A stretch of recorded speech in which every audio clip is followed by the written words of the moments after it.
Buenas tardes o buenos días si nos acompañáis desde el otro lado del océano. Soy Sonia Herrera y os voy a acompañar este ratito de tarde. Os quiero dar la bienvenida a todos los que estáis por el canal de YouTube y me vaya a permitir que mande un saludo especial al alumnado de Enfermería de la UCAM. Pues bien, os doy la bienvenida a este primer webinar JD, Dignitas Homini, que se enmarca dentro del cuarto seminario de Historia de la Enfermería. Este encuentro gira alrededor de la figura de Juan de Dios, al igual que hicimos en el año 2020 y durante el 2021 con Florence Nightingale. Específicamente, esta actividad tiene un carácter preparatorio, ya que el acto central será en octubre, en el que celebraremos el segundo coloquio sobre Juan de Dios y la reforma de la enfermería, con la colaboración del Colegio de Enfermería de Granada. ¿Y por qué hemos escogido a la figura de Juan de Dios? Pues bien, este año también las enfermeras estamos de celebración, y es que se conmemoran los 450 años de la concesión de la bula papal en la que se reconoce a la Orden Hospitalaria de San Juan de Dios como una institución dedicada a promover la hospitalidad. Celebramos el nacimiento jurídico de la Orden. Digamos que es el inicio de un modelo de hospitalidad que sería seguido por otros hombres y otras mujeres líderes que fomentaron la creación de hospitales, siguiendo la estela de Juan de Dios. Pues por las implicaciones que tiene para la enfermería, a lo largo de este año vamos a ir realizando actividades conmemorativas que ensalcen la figura de Juan de Dios como líder. La actividad de hoy, y teniendo presente el Día Internacional de la Mujer, que es mañana, gira en torno a las mujeres de la hospitalidad. Unas mujeres inconformistas que se rebelaron contra las desigualdades de su época. Nos situamos en la edad moderna, que se caracteriza porque las mujeres quedaban relegadas al plano doméstico desde una posición invisible. Estas mujeres, con resolución e inteligencia, supieron hacer frente a esta adversidad e incluso se aprovecharon de ella, ¿no?, para crear sólidas empresas que defendieran a las poblaciones más vulnerables. Esta tarde nos vamos a sumergir en el mundo de María Lorenza Longo, de Marta Carrillo, de María Soledad Torres Acosta, de Luisa de Marillac, entre otras, ¿no?, con los objetivos, por un lado, de conocer el papel que estas mujeres tuvieron en la expansión del modelo de hospitalidad en la época moderna y contemporánea, hacer visibles a estas mujeres líderes y su obra, y tomar conciencia del papel tan comprometido que tuvo la mujer con los sectores más desfavorecidos de la población. Y podéis preguntar, ¿qué relación guardaban estas mujeres con San Juan de Dios?, ¿no? Pues bien, resulta que sobre todo está documentado en las cartas de San Juan de Dios que Juan de Dios tenía una relación un tanto paradójica con las mujeres. Por un lado, Juan de Dios se relacionó con mujeres marginadas. Él las convirtió en objeto de asistencia, intentó salvarlas, intentó adoctrinarlas para que la vida les fuera un poquito mejor. Juan de Dios acogía a prostitutas en su hospital, las alimentaba y les daba cobijo, incluso las casaba, les buscaba dotes y marido. Tenemos que tener en cuenta el contexto en el que nos situamos, ¿no? La mujer que no estaba casada o bien, básicamente, era prostituta o servía a Dios principalmente, por lo que estar casada para la mujer era casi una garantía de vida. Y eso lo vamos a ver en la vida de las mujeres que hoy nos van a presentar nuestros ponentes, ¿no? Está documentado que a lo largo de su vida Juan de Dios casó a 16 mujeres. Por otro lado, Juan de Dios se relacionó con mujeres de clase alta, básicamente por dos motivos. El primero es porque entiende que las mujeres van a tener una especial sensibilidad por su obra, por su causa, y las buscaba en busca de apoyo, ¿no? Y la otra era buscarla en busca de ese sustento económico. Un ejemplo de ello es la relación que mantuvo con la duquesa de Sesa, a quien siempre en sus cartas se refería a ella como una mujer virtuosa y una mujer de Dios. Digamos que Juan de Dios se acerca a las mujeres como grupo desfavorecido.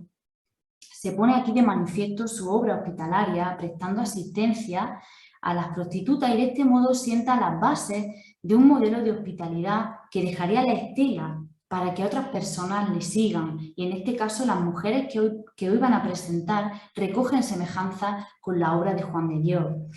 Pero además estas mujeres no solo guardan relación con el modelo de hospitalidad de San Juan de Dios, sino que incluso él se va a ver reflejado, ¿no?, en el modo de vida que éstas llevan. Y digamos que Juan de Dios también ha dejado ahí su eco. Estas mujeres eran personas laicas, aunque más tarde, por lo que he explicado anteriormente, tuvieron que acogerse a órdenes religiosas o tuvieron que casarse, ¿no? Tuvieron un gran compromiso con los valores de su época y cuando tuvieron la oportunidad y de una forma muy inteligente y muy audaz, supieron aprovechar sus circunstancias y lograron dejar su huella para la historia. Gracias a la estela de Juan de Dios y también gracias a las decisiones y a las obras de estas mujeres, de mujeres como esta, hoy las enfermeras somos quienes somos, con la diferencia de que estas mujeres están esperando a que la historia les dé voz y para eso estamos hoy aquí, ¿no? Pues sin más dilación paso a presentar a los ponentes y solamente recordarles que voy a cederles unos 3 o 4 minutitos para que resuman, ¿no?, la parte más importante de la obra de estas mujeres y directamente pasaremos al coloquio. A todos los que nos estáis viendo os animo a que a través del canal de YouTube pues dejéis vuestras preguntas y las responderán en directo. Pues bien, vamos a comenzar con Lorena Marín. Lorena es historiadora por la Universidad de Granada. Ella es doctoranda también en la misma universidad y actualmente trabaja en el Centro Cultural Universitario del Vicerrectorado de Estudiantes y Empleabilidad de la Universidad de Granada, en Casa de Porras. Su línea de investigación es Al-Ándalus y las sociedades feudales, donde se enmarca su tesis doctoral titulada La muerte, las pestes y otras catástrofes en los reinos de Murcia y de Granada entre los siglos XIV y XVI. Nos ha presentado a María Lorenza Longo, fundadora del Hospital de Incurables en Nápoles. Pues Lorena, te cedo la palabra para que nos cuente de forma resumida lo más importante que hizo María Lorenza Longo. Muy buenas tardes a todos, espero que se me escuche bien. Gracias a todos por asistir en esta interesante jornada que además rememoramos, ¿no?, como bien ha comentado Sonia y los compañeros, un poco, ¿no?, la labor de estas mujeres tan importantes y, como digo, además partiendo desde su religiosidad, ¿no?, que también es algo paradigmático que nos puede llamar la atención. En este caso, yo me dedico al estudio en esta ocasión sobre Lorenza Longo y bueno, os voy a explicar brevemente un poco quién es esta mujer, aunque ahora nos extenderemos un poquito más. Lorenza Longo realmente, su nombre verdadero es María Requesens. Ella nace en torno a 1463, cerca de Lleida, aunque como digo todavía los orígenes castellanos de esta mujer todavía son un tanto misterio. Pero sí que es cierto que pertenecía a una importante familia noble, como digo, posiblemente los Requesens. En este momento. El caso es que ella contrae matrimonio prontamente con Juan Young, quien pasa a ser de manera instantánea regente de la Cancillería, en principio de la propia Generalitat de Barcelona, y posteriormente Fernando el Católico lo nombra regente de la Cancillería Real. A partir de este momento ellos contraen matrimonio y pasan a Nápoles. ¿Qué es lo que ocurre? Pues os digo, ellos contraen matrimonio aquí en España, a los pocos años de esto, es envenenada. Ella es envenenada por un criado o criada, ahora comentaré un poco más, y eso le deja una secuela de por vida, la deja pues paralítica. De hecho, ella va en silla de ruedas, no puede utilizar gran parte de su cuerpo y además las manos. El caso es que a pesar de esta enfermedad, ella tiene 3 hijos anteriormente y pasa a Nápoles, pero claro, su voluntad, lo que era psicológicamente queda muy mermada. El caso es que a pesar de esto, cuando ella llega a Nápoles, también sufre un duro golpe y es la muerte de su marido, ella queda viuda, pero sin embargo, gracias, ¿no?, también a la situación que disponían, pasa a formar parte y a tener relaciones con las clases altas de la ciudad. Unas clases altas que lo que tienen es también una idea común de servicio a los demás. Ella lo que hace a partir de este momento es empezar a ayudar a todas las personas que requerían asistencia médica, como eran las prostitutas. Vamos a ver cómo a lo largo de este tiempo, sobre todo la llegada del mal francés o la sífilis, que ahora también contaré un poco más, era una gran epidemia que asolaba pues todo el territorio napolitano. En este caso, ella lo que se dedica es a recoger pues a estas personas que no podían tener asistencia médica. Además, pues se va rodeando de diferentes religiosos, como San Cayetano de Tiene y otra serie de personajes que la ilustran y sobre todo pues, que aumentan en ella pues, sus ansias religiosas, lo que le lleva además a fundar diferentes conventos, pero uno de ellos, el más famoso, es el Monasterio de las Arrepentidas, en el que pues, recoge a todas estas mujeres y les intenta dar una segunda vida. Incluso a muchas de ellas las va a formar como enfermeras y les va a poder dar esta dote que ellas necesitan para casarse y para formar una nueva vida. A partir de este momento, ella, pues como digo, va a ser un personaje muy reconocido en su época y sobre todo también en la sociedad de la que forma parte, atrayendo su hospital y atrayendo pues toda su serie de fundaciones a una serie también de personajes importantes. Finalmente, ella fallece, pero sin embargo su leyenda va más allá. Tanto es así que su cuerpo pues, ha producido una serie de milagros, con lo cual obtuvo realmente recientemente, el 9 de octubre de 2021, la beatificación por parte del Papa Francisco. Entonces, como digo, es un personaje un tanto desconocido, pero sí que es cierto que las fundaciones y los establecimientos que ella creó en su día tienen vigencia actual, ya que ella fundó este hospital de incurables de Nápoles y que sigue en vigencia 500 años después. Entonces, por lo tanto, creo que ha sido un personaje que merece la pena conocer y que forma parte, ¿no?, de estas mujeres, como digo, religiosas, pero que dieron gran parte de su vida por la labor social y asistencial a los demás. Muchas gracias, Lorena. Bueno, ahora después nos adentraremos un poquito más en la figura de María Lorenza Longo, ¿no? A ver, os animo a todos a que le dejéis preguntas a Lorena. Bien, pues pasamos al siguiente, Aarón Muñoz de Besa. Él es doctor en enfermería y ha ejercido la docencia en historia de la enfermería durante el curso de 2011 hasta el 2022 en la Universidad Católica de Murcia, donde además desarrolló allí su estudio de doctorado, ¿no?, sobre los cuidados de San Juan de Dios. Él es investigador en historia de la enfermería y en espiritualidad y salud. Pues Aarón, resúmenos, aunque sea complicado, ¿no? Nos has traído la figura de Luisa de Marillac. Resúmenos un poquito su obra. Muchas gracias, Sonia. La verdad es que es muy difícil resumir una obra tan grande y tan peculiar en 3 minutillos, pero lo haremos, lo intentaremos. Y la verdad es que Luisa es una mujer que nace a finales del siglo XVI en Francia, un país que estaba sumido en guerra, guerras civiles, pues, entre católicos y protestantes, en todas sus fronteras. Y Luisa nace siendo una hija ilegítima de un señor noble, con lo que eso conlleva, ¿no? Pero tuvo que ser muy querida por su padre, puesto que le da su mismo nombre y aparte le da el apellido y con una gran pensión, ¿no?, económicamente. Pero claro, al ser ilegítima, totalmente despreciada por su familia, por la nobleza, tanto que lo que hace su padre, la verdad que, en mi opinión, muy bien hecho por él, mandarla a tener una gran formación como de chica noble para buscarle un buen futuro. Imaginaros esa chica cuando estaba en ese colegio, ¿no?, en esa escuela, pues imagino que es bastante despreciada. Y la cuestión es que un dato importante es que su padre muere estando allí, a los 12, 13 años, y claro, pues la familia, su madrastra, pues intenta apartarla, le quitan parte del dinero, la mandan a una hogar pensión, que llamaban, que era la formación para chicas de clase media-baja, y que encontrasen un buen marido. La cuestión es que Luisa poco a poco se va minando, va entrando en una gran depresión, ella busca ayuda psicológica a través de los directores espirituales, que eran los curas de la época, pero claro, no terminaba de encontrar su lugar en el mundo. Ella quería aspirar a lo más alto, a la nobleza, pero en ese mundo no encajaba. Pero ella también despreciaba a estar con la gente de clase baja, aunque ella también hacía obras de caridad, pero desde el punto de vista de las nobles, ¿no?, que era la única tarea que podían hacer a nivel social. La cuestión es que llega un momento, le obligan a casarse, tiene un hijo, con el marido no tiene una buena relación, ella no quería estar casada porque ella tenía otras aspiraciones más intelectuales, más de acción social. Y la cuestión es que se casa y poco a poco empieza a pensar que todo es culpa suya, el marido se pone enfermo y es culpa suya, entra, digamos, como una espiral de sufrimiento, en una gran neurosis. Pero llega un momento en un día que se ve que ella estaba en su retiro, en su meditación, en su recogimiento y tiene una iluminación, ¿no? Y dice, oye, pues mira, cuando quede viuda, ya haré la acción social. La cuestión es que el marido morirá.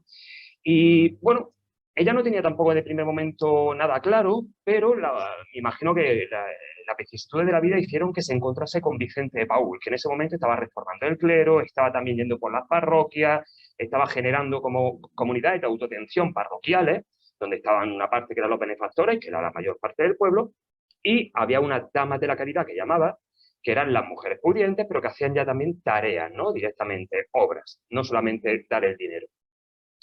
Entonces, Luisa conoce a Vicente, ella no quiere estar con Vicente como su psicólogo, porque Vicente trabajaba con esta clase social baja. Vicente no quiere trabajar con ella, puesto que el tema de la psicoterapia tampoco le interesaba ya mucho, pero la cuestión es que poco a poco van comprendiendo que lo que piensa Vicente, lo que ya está haciendo en las parroquias, toda esta reforma de atención social, es lo que Luisa sabe y quiere hacer.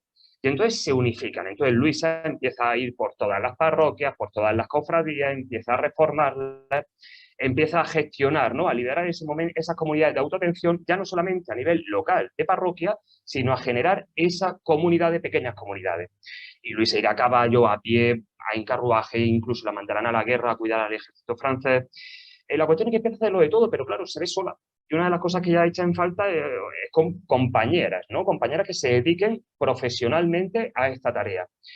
Y para esta tarea cree que estas compañeras profesionales necesitan la formación, y eso Luisa lo tenía. La formación tanto humanista, tanto formación de letras, como formación incluso hasta sanitaria, porque ella le motivaba mucho por su salud tan precaria, tuvo que aprender mucha medicina y buscando remedios, incluso remedios alternativos, que ella luego va a transmitir a todas sus compañeras. Entonces, ella, junto a las 6 primeras compañeras que va a tener, creará pues, una pequeña fraternidad, pero claro, la Iglesia no podía comprender que la mujer estuviera fuera de los conventos, yendo por las casas, yendo por hospitales, sin que estuvieran los hombres supervisándola. Entonces ahí Vicente empieza a trabajar a través del obispo de París, el obispo de París al final la mete dentro de una figura jurídica que son las cofradías, que era lo único conocido, pero eso a Luisa no le encaja muy bien, cree que es mucho más, empiezan ahí a ver una creación de algo nuevo como líder, ella innova y al final acaban siendo la hermandad de las hijas de la caridad. Lo que hoy en día conocemos como hijas de la caridad, que en principio no son monjas, sino son laicas que están viviendo juntas, que deciden libremente, individualmente y en privado vivir en castidad, pobreza y obediencia, pero es lo que hoy diríamos profesionalizándose a 24/7, ¿no? Que decimos hoy en día, ¿no? Todo el día, solamente por y para la enfermería y para el otro. Y van a entrar a trabajar en los hospitales, a los orfanatos, en geriátricos, en salud mental, en las prisiones, atención domiciliaria, y todo siempre, lo que a mí me llama también mucho la atención es el carácter democrático que tiene el movimiento. Luisa no toma decisiones sola, sino hace una puesta en común, va recogiendo toda la información y cual líder, oye, pues toma decisiones, pero siempre unificando todo el conocimiento. Nada, Luisa morirá en 1660, meses antes de la muerte de Vicente, casualmente, y más tardíamente ya se generará lo que hoy en día conocemos como orden. Pero pasa muy parecido a como Juan de Dios. Juan de Dios, que tampoco tiene intención de crear una orden religiosa, muere y posteriormente se generará, y con Luisa de Marillac pasará lo mismo. Tiene la intención de empoderar a la mujer, liberarla del mundo patriarcal, pero al final tiene que pasar por el aro y generar esa figura jurídica que es una orden religiosa. Muchas gracias. Gracias, Aarón. Pues nuestro siguiente ponente, Manuel Amezcua. Él es doctor por la Universidad de Alicante y de la UCAM, catedrático también de investigación en cuidado de salud y el presidente de la Fundación INDE. Pues Manuel, cuéntanos brevemente quién fue Marta Carrillo. Hola, buenas tardes, buenos días. Bueno, como tenemos muy poco tiempo, me voy a limitar a hacer una exposición de hechos, ¿no? De hechos objetivos, ¿no? ¿Quién fue Marta Carrillo? Fue una chica que nació en el año 1590 en Priego de Córdoba, en el seno de una familia noble, que fue la menor de una prole, que no sabemos exactamente la dimensión que tuvo, pero suponemos que grande, ¿no? Que fue la única niña y que sus primeros años vivió bajo las faldas de su mamá, Su mamá tenía un talante muy caritativo y obviamente ella se embadurnó de ese sentimiento de ayuda a los demás, ¿no? En muy poco tiempo, siendo todavía aún niña, ya la vemos situada no en la provincia de Córdoba, sino en la provincia de Granada, en la ciudad de Santa Fe, a 2 leguas de Granada, donde va a contraer matrimonio con 12 años, ¿no? Va a contraer matrimonio con un vecino de Santa Fe. A partir de este momento, Marta se va a dedicar a procrear, porque con 13 años tiene su primer hijo y va a tener 13 hijos, de los cuales le vivieron, o sea, se hicieron mayores solamente 3, ¿no?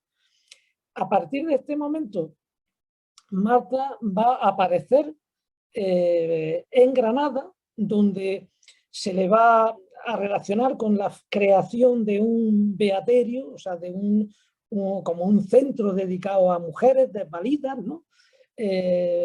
Parece ser que ese beaterio no llegó a buen puerto, pero sí llegó a buen puerto la creación de un ala dentro del Hospital Real, que era el hospital más importante en ese tiempo, junto con el de San Juan de Dios, ¿no? O sea, eran los 2 grandes hospitales de la ciudad. Pues en el Hospital Real va a crear una sala de convalecencia.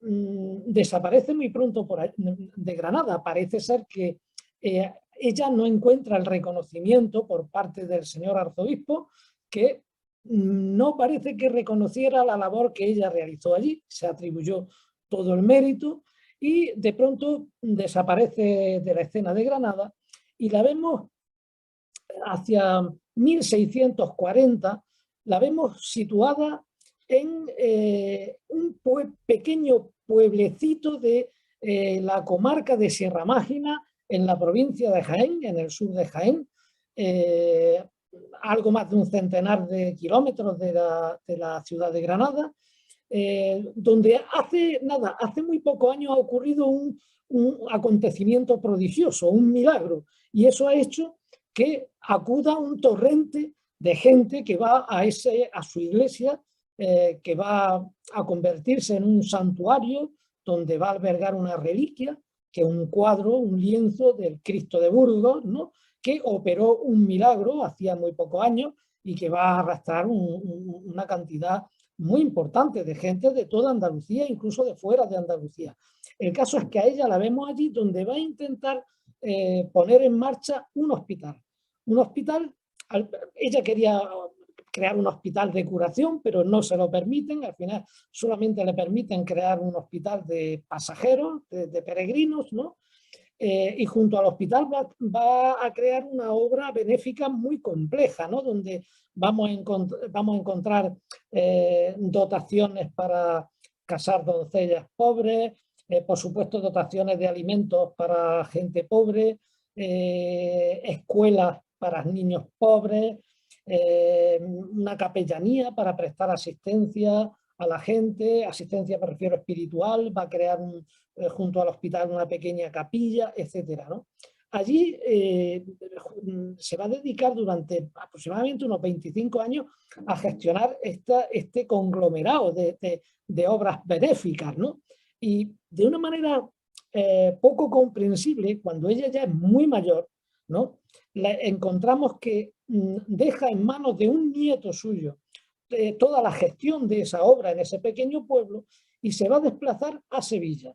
En Sevilla va a iniciar una nueva fundación, ¿no? Una fundación de un hospital, en este caso, un hospital fundado por 2 mujeres, ella y una compañera, su más fiel compañera, Beatriz de la Concepción, ¿no? Y las dos van a crear un hospital para mujeres impedidas, especializado, dedicado a mujeres impedidas, ¿no? Este hospital se va a llenar de contenido, de renta y bueno, pues con el tiempo va a ser tan exitoso que hoy en día todavía continúa funcionando, ¿no? Realmente es muy poco tiempo el que Marta Carrillo va a estar en ese hospital porque murió a los muy pocos años, prácticamente unos 5 años o por ahí, ¿no? Pero incluso ella fue la primera paciente que entró en ese hospital de impedidas, porque ya era tan mayor y sobre todo había tenido una vida tan bueno, con tanto trabajo, ¿no? Que su salud estaba muy deteriorada. Así que entra en su hospital, es la primera enferma que entra como mujer impedida, ¿no? Lo llamativo del caso de Marta es que desde muy temprano pues ya no suena de las anteriores intervenciones. Ella se pega a la iglesia, ¿no? Para poder realizar todas sus reformas, todas sus fundaciones hospitalarias, ¿no? Se hace, digamos, se mete en la orden seglar de los franciscanos, la orden terciaria, ¿no? Esto le permitía, bueno, pues le permitía moverse con libertad, no necesitaba estar en un convento de clausura, ¿no?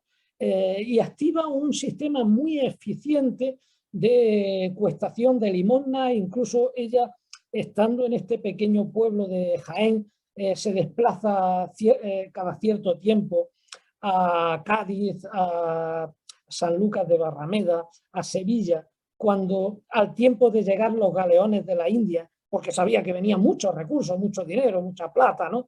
Y ahí que estaba ella intentando recabar recursos para sus fundaciones, ¿no? Incluso en alguna ocasión hasta intentó embarcarse, sobre todo detrás de su etapa tan frustrante de Granada, intentó en Sevilla embarcarse junto a unos misioneros franciscanos que se iban a Japón, que por cierto murieron martirizados, ¿no? Pero bueno, su guía espiritual no se lo permitió, ¿no?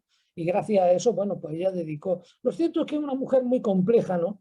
Porque no es normal que una persona se mueva por tantos lugares y haga tantísimas fundaciones, siendo una mujer, ¿no? Y además con una biografía tan diversa, tan variada como la de ella. Un personaje complejo en el que no quiero entrar ahora mismo en interpretaciones, lo dejo para el coloquio porque seguramente podremos abordar, ¿no? algunas de sus dimensiones como más enigmáticas, ¿no? Y también algunas de sus acciones más eficientes, ¿no? Así que lo dejamos por ahora aquí. Pues gracias, Manuel. Pues nuestra siguiente invitada es Yolanda Martínez. Ella es doctora por la Universidad de Zaragoza y actualmente trabaja como enfermera del Hospital General de la Defensa y además profesora asociada del Departamento de Enfermería en la Facultad de Ciencias de la Salud de la Universidad de Zaragoza. Ella es investigadora de la Escuela de Ayudantes Técnicos Sanitarios y de Damas Auxiliares de Sanidad Militar. Pues Yolanda, preséntanos a María Rafford Bruna.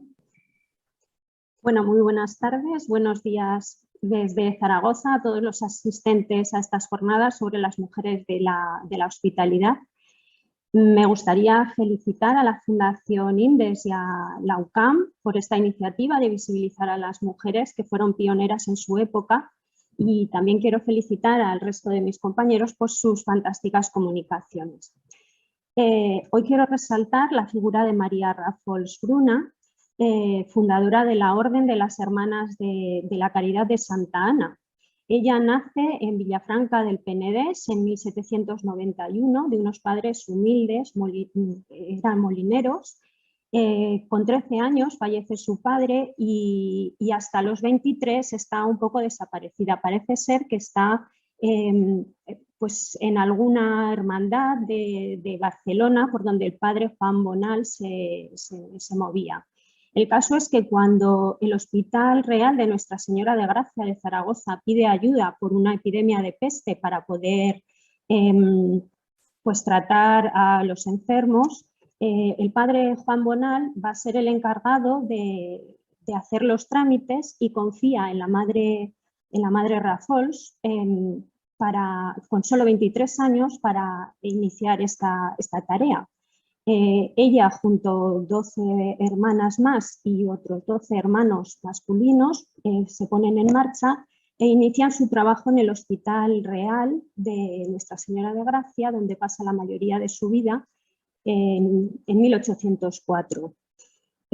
Fue una mujer adelantada a su tiempo que no dudó en realizar actividades vetadas a las mujeres En pleno siglo XIX salió de los muros de la clausura para dedicarse al cuidado de los enfermos, pobres, expósitos, dementes, entre otros, donde era muy importante la atención a este tipo de pacientes.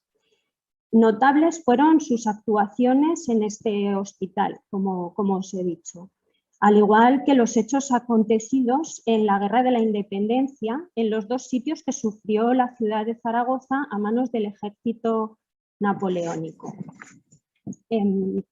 Importantes figuras. No obstante, esta personalidad arrolladora que no dejaba indiferente a nadie, al tiempo que cautivaba admiradores, originó también el recelo y la envidia de quienes veían amenazados por su increíble poder de liderazgo. Así, en 1834 fue acusada de conspiración contra la reina en plenas guerras carlistas y la encarcelaron en una cárcel de la Inquisición donde permaneció 2 meses. Después de un año estuvo un año bajo fianza y fue exculpada ya que no pudo mantenerse la acusación. No obstante, estos recelos hicieron que la desterrasen de Zaragoza y estuvo 6 años en una casa de la misma hermandad que tenían en Huesca. Estas amenazas se veían por su increíble poder de liderazgo y persuasión basado en unos pilares muy sólidos en los que ella se mantenían, que era la pobreza, la obediencia, la humildad y sobre todo la caridad al prójimo. Falleció en 1853, sus restos están en la Hermandad del Noviciado de aquí de Zaragoza y bueno, a partir de entonces hubo una expansión tremenda de la hermandad que hoy está presente en 4 continentes y hay más de 2.000 miembros. Me gustaría, pues que nos guste su historia. Muchas gracias. Muchas gracias, Yolanda. Pues Elena González Iglesias, nuestra siguiente invitada, y ella es enfermera de atención primaria. Además tiene el máster en Ciencias de la Enfermería por la Universidad de Alicante y es miembro del grupo de investigación en Historia y Pensamiento Enfermero Ágora y del grupo Aurora Más de investigación en cuidado, además de ser editora de la revista Temperamento. Pues Elena, cuéntanos quién fue María Soledad Torre Acosta. Hola, buenas tardes. Buenas tardes y buenos días. A la vez, agradezco mucho esta invitación y, esperad un segundo a ver si coloco bien esto. Vale, Soledad Torres Acosta, Manuela en realidad, era su nombre civil, nació en 1826 en Madrid. Era un poco diferente a todos los demás que han comentado anteriormente. Ella era procedía de una familia humilde, eran 5 hermanos, su padre era cabrero, aspiraba en su infancia, aspiraba a ser monja, quería ser monja. Era una niña muy endeble, pequeñita, humilde, muy sencilla, muy tímida, pero ya digo, tampoco tenía una formación especial. Había estudiado en el Colegio de las Hijas de la Caridad que tenían en el hospital de Incurables en Madrid, y de jovencita intentó entrar en un convento de clausura, en las dominicas, que estaban en un convento que estaba muy próxima a su casa, pero no la admitieron. Entonces, en ese tiempo, con aproximadamente 25 años, se enteró de que un cura párroco de una parroquia recientemente abierta en la de Chamberí buscaba mujeres para formar un beaterio para cuidados de pacientes en domicilios.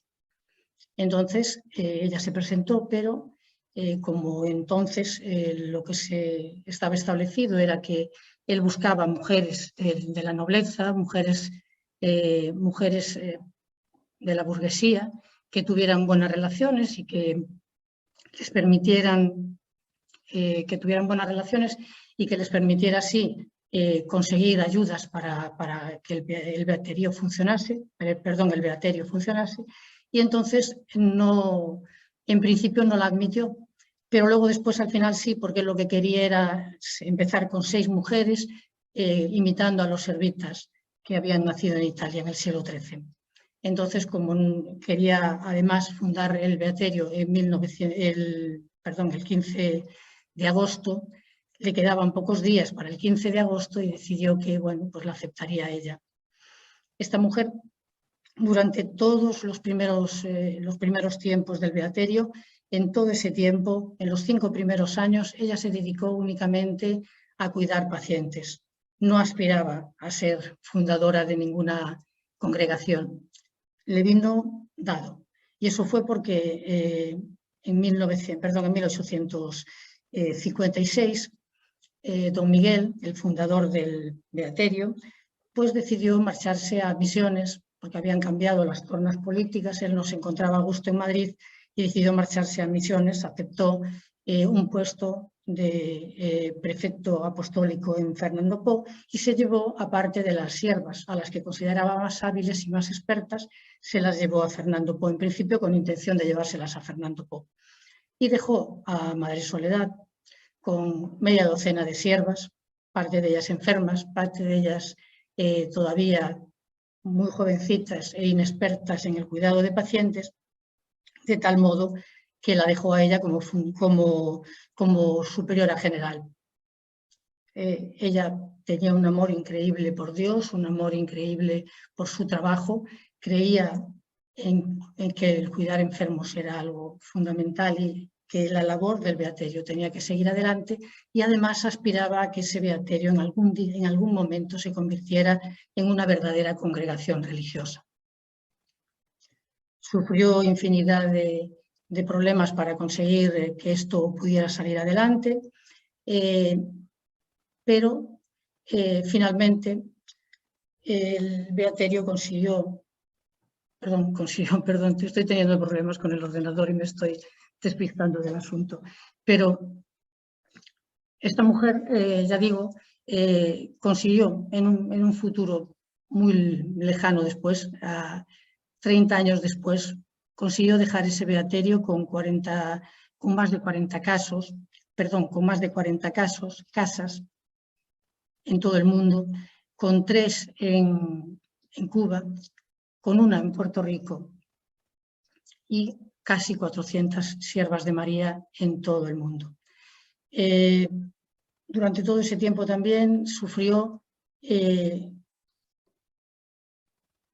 la imposición, perdonadme, me estoy completamente despistada por el problema del ordenador. Bien, en esos 30 años, mira, casi prefiero, si no te importa, Sonia, prefiero luego después entrar en el coloquio y ahora pasas a la siguiente persona, ¿no te importa?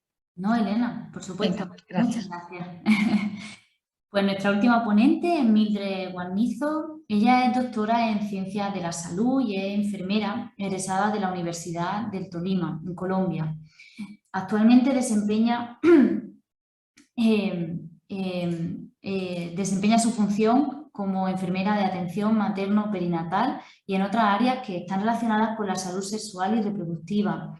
Pues Mildred, cuéntanos quién fue la madre Pauline. Hola, muy buenas tardes a todos y a todas. Yo soy Mildred Guarnizo Tole. Gracias a la Fundación Indes y a Lucan por esta maravillosa invitación, que me ha encantado la presentación que han hecho mis compañeros y compañeras. Bueno, Mere Paulí. Mere Paulí es una mujer que aún estoy conociendo. Yo la conocí en el marco de una investigación que estamos desarrollando con la Fundación Indes y se han articulado otras universidades en Colombia, como son la Católica de Manizales, Universidad del Bosque, en la cual yo laboro, la Universidad Antonio Nariño, Creo que no se me pasa ninguna más. Y resulta que cuando yo empiezo a revisar los archivos relacionados con la enfermería en Colombia, específicamente en el siglo XIX, empiezan a surgir en la Casa Provincial, específicamente de las Hermanas de la Presentación. Veo el nombre de Mary Paulí y yo me quedo pensando, bueno, ¿por qué no la conocemos en enfermería, pero es tan conocida para la congregación? Entonces es allí donde se empieza ese rescate de esta maravillosa mujer que en el marco de su función, que era totalmente vocacional y desde un enfoque religioso, pues contribuyó a la institucionalización del cuidado en Colombia.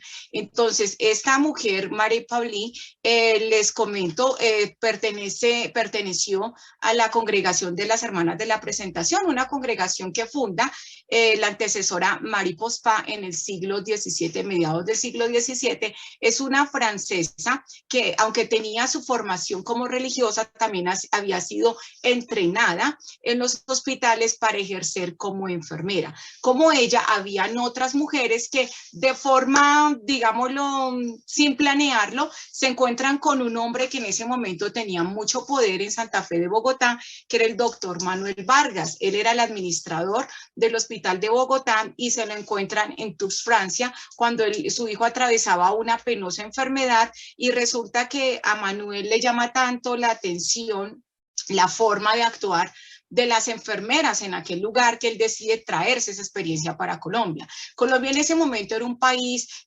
cargado de conflicto social, de guerras civiles, un país donde la mujer prácticamente estaba ausente en la escena institucional del cuidado, ya que era desempeñado por otras congregaciones en la cual habían varones o los enfermeros militares, o teníamos cuidados específicamente llevados desde el ambiente doméstico, desde el hogar.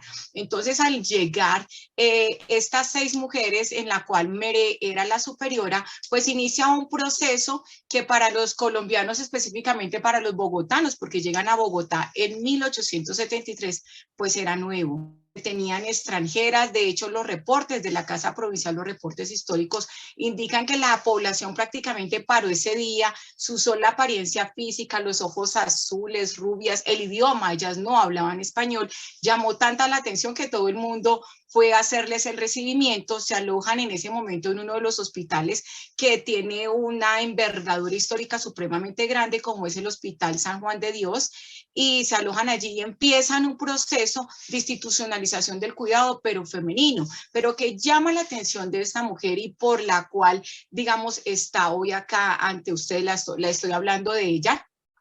Es que ella empieza un proceso en el cual va a educar a la mujer. Va a educar a la mujer desde una perspectiva que ella también ha manejado, porque fue educada como religiosa, tiene una vocación, tiene una función de evangelización, pero no se va a quedar solo en ella, sino que a esa futura hermana, a esa futura integrante de la congregación, también le va a dar una partida para desempeñarse dentro del hospital como enfermera. Y es así como en el año de 1874 se funda esa primera provincial de las Hermanas de la Presentación en Colombia. Se reciben 7 mujeres, 7 señoritas que posteriormente tomarían los hábitos y también desempeñarían la labor enfermera dentro de los hospitales. A la par de esta labor de asistencia hospitalaria desempeñada ya por la mujer, yo también quiero resaltar es la labor que inicia Mere y que es continuada por otras superioras de la provincial y de otras provinciales que se abren en diferentes lugares de Colombia, que es la educación femenina. La educación femenina no solo vinculada a la formación como futura religiosa, sino la educación femenina en la cual las niñas más desfavorecidas, las niñas campesinas, huérfanas y también los niños, pues podían aprender a leer, a escribir, de cierta forma desarrollar actividades que les iban a permitir de cierta forma tener un sustento. En otras palabras, y diciéndolo aquí, me llega a mi pensamiento, Mere Paulí también involucró una labor en la cual luchaba contra esa pobreza muy característica de los habitantes en ese momento de la historia. Entonces con ella se nacen varias aportaciones, lo he mencionado, nacen contribuciones no solo a la fundación de diferentes instituciones de salud que no solo abarcaron ese cuidado del cuerpo, sino también la salud mental, ya que con ella pues se contribuye a la consolidación de hospitales encargados de los enfermos mentales y también de los habitantes de calle, y aparte de eso los colegios y los orfanatos, ya que una línea trazadora de trabajo desde que Marí Pospa funda la Congregación de las Hermanas de la Presentación, pues también fue el trabajo por la infancia. Como les mencioné a todos y a todas, se sigue construyendo aún más historia alrededor de esta maravillosa mujer. Nuestros libros de historia colombiana, valga la redundancia, no nos dan un dato preciso de ella, pero pues estamos trabajando con la investigación que estamos desarrollando, de hecho, con Manuel y con la doctora Concha Germán Bes, la doctora Fabiola Hueso de la Fundación INDES, alrededor de la construcción de estas figuras significativas que le han aportado tanto a la historia de los cuidados. Es lo que tengo para contar el día de hoy. Muchas gracias. Gracias, Mildred. Bueno, gracias a todos y a todas. Nos habéis traído un ramillete de mujeres excepcionales, ¿no? Empoderadas, audaces, que hicieron pues todo lo que tuvieron en su mano en ese momento, ¿no? Por institucionalizar el cuidado. Vamos a pasar al coloquio porque las preguntas que pueden surgir, la verdad es que son muchas y voy a ir recogiendo las que están en el chat de YouTube y en Temperamentum. Voy a comenzar con una que ha hecho Elena La Piña Ramos. Se la ha dirigido a Manuel, pero la hago extensiva a todos los demás ponentes porque creo que es algo que todos podéis aportar alguna idea, ¿no? Elena pregunta, ¿todas las mujeres de las que habéis hablado buscaban financiación en clase alta o seglar? ¿Era por la idea caritativa de la época o porque eran mujeres? ¿Ningún gobierno financiaba la atención? Si te parece, Manuel, te la voy a ceder a ti y si los demás quieren participar, les animo a que abran su micro. Muy bien, pues muchas gracias, Elena. Bueno, realmente estas mujeres lo que hicieron, actuaron en consecuencia con la época en que les tocó vivir. O sea, tenemos que pensar que en la época moderna, incluso antes, incluso algo posterior, ¿no? Lo que podríamos llamar las competencias en materia asistencial estaba en el área católica, estaban en manos de la Iglesia. Lo mismo que las competencias en educación. O sea, pensemos que a veces nos extraña decir, oye, ¿por qué todas estas mujeres al final eran religiosas, ¿no? ¿Y por qué los enfermeros también eran religiosos? Se nos olvida que también todas las universidades en España fueran de titularidad, digamos, privada, laica, ¿no? Todas tenían que estar supervisadas de alguna forma o tutorizadas por la Iglesia, ¿no? La Iglesia era el órgano más poderoso que había, ¿no? Y que acumulaba un mayor número de competencias, sobre todo que tiene que ver con la asistencia a la población, ¿no? Por tanto, es normal que estas mujeres y también los hombres, ¿no? Que se adoptaran las fórmulas jurídicas que la Iglesia ponía a disposición de su obra, ¿no?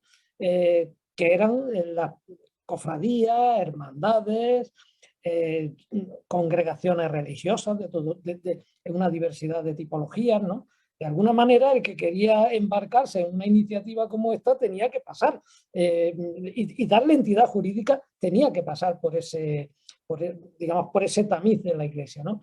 En cuanto a la hora de recabar, digamos, recursos, obviamente iban a la gente que más dinero podía tener, era en teoría la que más podía dar, ¿no? ¿Por qué?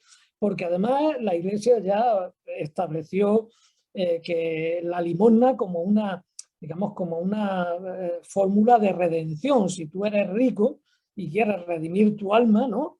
Ante esa desigualdad que has vivido durante toda tu vida, oye, pues procura dar a los que menos tienen, ¿no? Y claro, se diga, pero no solamente a ellos, también utilizaban otro tipo de fórmulas que después podemos hablar sobre ellas, algunas muy creativas, ¿no? En las que obtenían recursos por la vía con la que se nutrían este tipo de instituciones, que era la vía de la limosna. A la pregunta de ¿y por qué los gobiernos no? Bueno, los gobiernos es que no era su competencia. Estamos hablando de una época en que nuestro país estaba era el centro del universo, era el epicentro del gran imperio de ese momento. Los imperios tienen que sostenerse porque los imperios viven amenazados por todos sus flancos. Entonces, bueno, los gobiernos ya bastante tienen con el mantenimiento del imperio, con financiar las guerras, etcétera, y bueno, y otro tipo de competencias que tienen que ver con otro tipo de obras, ¿no? Pero concretamente las labores asistenciales y eso estaba en manos de la Iglesia, ¿no? Gracias, Manuel. No sé si alguno de los ponentes quiere añadir algo más a lo que ha dicho. Yo quería añadir, si es posible. Sí, Elena, claro. Sí. En el caso siento mucho no haber podido entrar antes bien, pero bueno, espero que la gente haya leído mi exposición y así ya evitamos esto. Pero bueno, lo que ocurría en el siglo XIX, en la época de las hijas de las siervas de María, perdón, en cuanto a lo que él comenta de las ayudas del gobierno. Las siervas de María podían contar, como todas las instituciones religiosas, con una pequeñísima cantidad que otorgaba el gobierno, una pequeñísima cantidad de dinero, y en cuanto a la hospitalización domiciliaria o la hospitalidad domiciliaria, de hecho había empezado Carlos III y luego después Fernando VII, Carlos III solamente en Madrid, capital, en la corte, y Carlos III intentó expandirla al resto de España, pero no había dinero. O sea, entonces el problema era que, en concreto, las siervas de María terminaron dedicándose a cuidar enfermos en domicilio porque no había nadie que atendiese a los pacientes, ningún profesional que los atendiera en domicilio. Entonces, ¿qué hacían? Solicitar, pues lo que decía Manuel, ayudas de los más ricos, limosnas. De hecho, ellas trabajaban aproximadamente la mitad de los pacientes que atendían al final del año, eran ricos, esos les daban limosnas y con ese dinero podían atender a los pobres. Muchas gracias, Elena, por tu aportación. Pues la siguiente pregunta va dirigida a Aarón. Nos pregunta María Avellaneda. Bueno, nos dice que ha sido un gran descubrimiento Luisa de Marillac, no solo por su vida, sino por lo que supuso también para la enfermería. Añade que no fue solo una avanzada a su época, sino que también desarrolló el arte de la enfermería en las diferentes funciones. A pesar de las dificultades que se le presentaron, pues supo, digamos, encauzarla hacia la pasión que tenía por cuidar, ¿no? Y a María le surge la duda sobre el estigma social que tenían las enfermedades mentales de la época, como la depresión que sufrió Luisa, y si era común recurrir a guías espirituales. Pues Aarón, te cedo la palabra. Pregunta muy, muy interesante, porque la verdad es que si vemos las biografías de las enfermeras y enfermeros de la edad moderna, tienen un punto en común, y es que tienen una primera etapa de decadencia a nivel psicoespiritual, en todos ellos prácticamente, de una vida un poco tortuosa antes de ser enfermero. Y el recurso que tenían eran los directores espirituales, porque no habían psicólogos, no habían tampoco coach, por eso yo en la ponencia lo que hago es ese símil para que podamos comprender lo que realmente consistía el ser director espiritual, ¿no? Que era simplemente una guía, era marcar, leer qué es lo que había en el inconsciente de la persona a la cual estaban tratando, ¿no? En el caso de Luisa, es que el sentimiento de culpa, de perfeccionismo que tenía, esas ansias de colocarse en el mundo de alguna manera, de encajar, porque no encajaba, eran muy fuertes, ¿no? Padeció una gran fuerte neurosis. Y según incluso hasta cuenta ella, los directores no les saciaban, no daban con la tecla de lo que a ella le faltaba, porque no podían imaginar que una mujer tuviera esas ansias de hacer tantas tareas sociales, y no era comprensible, hasta que topa con alguien nuevo, otra visión nueva, que en Francia no existía, lo que aquí en España ya teníamos desde el principio del siglo XVI, que es la figura de Vicente de Paúl, ¿no? Que más que dirigirla, le iba encaminando hacia el lugar que quería realizar, ¿no? Respetó sus inquietudes, pero es que sus inquietudes también eran las suyas. Entonces, por eso fue el punto en común. Pero es verdad que toda la gente de la época tendía a tener un director espiritual. Juan de Dios tuvo uno, Bernardino Obregón tuvo otro, todos tenían un director espiritual. Hasta que no aparece la psicología más en el siglo XIX, realmente todos recurrían a esa figura. Gracias, Aarón. Concha Germán nos hace una pregunta a Yolanda. Dice que nos cuente un poquito sobre lo que hizo María Raffol durante la Guerra de la Independencia con el ejército napoleónico. Pues Yolanda, te cedo la palabra.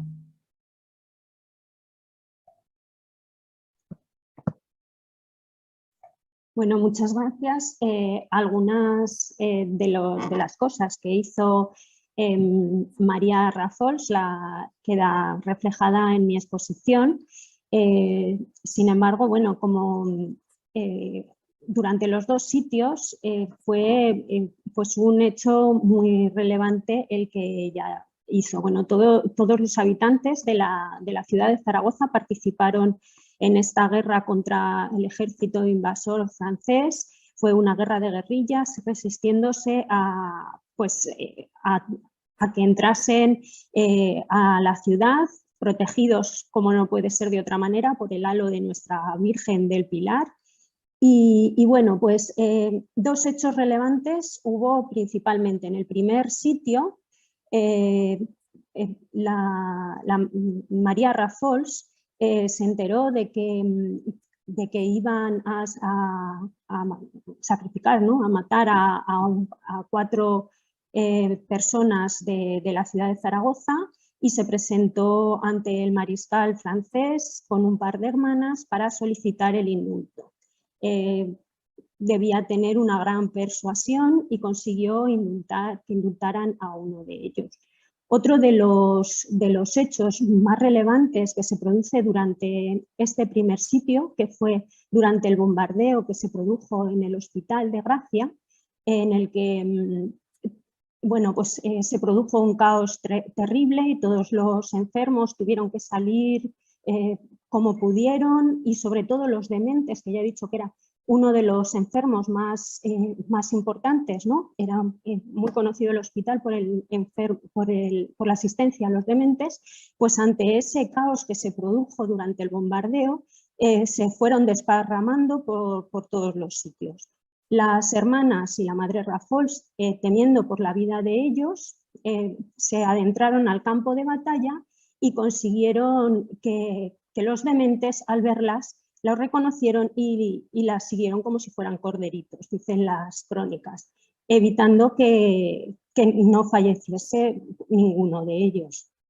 Durante el segundo sitio, que fue mucho más penoso, el hambre, la penuria, el hacinamiento, bueno, pues tuvieron, como digo, el hospital fue bombardeado y tuvieron que trasladar a los heridos a nuevas ubicaciones.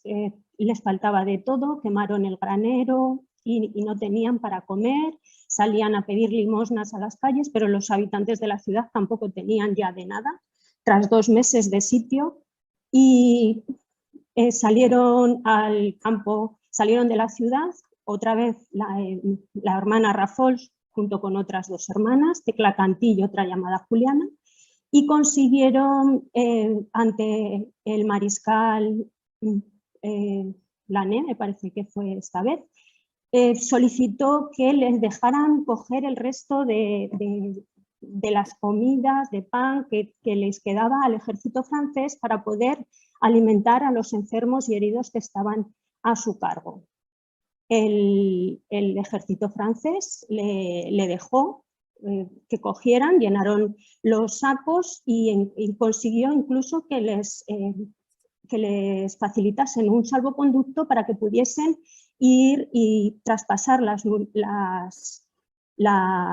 líneas enemigas, recogiendo con un carro muy pobre a algún herido y llevándoselo al hospital para curarlos indistintamente, que fuesen franceses o de la ciudad de Zaragoza. Y bueno, fundamentalmente eso. Muchas gracias, Yolanda.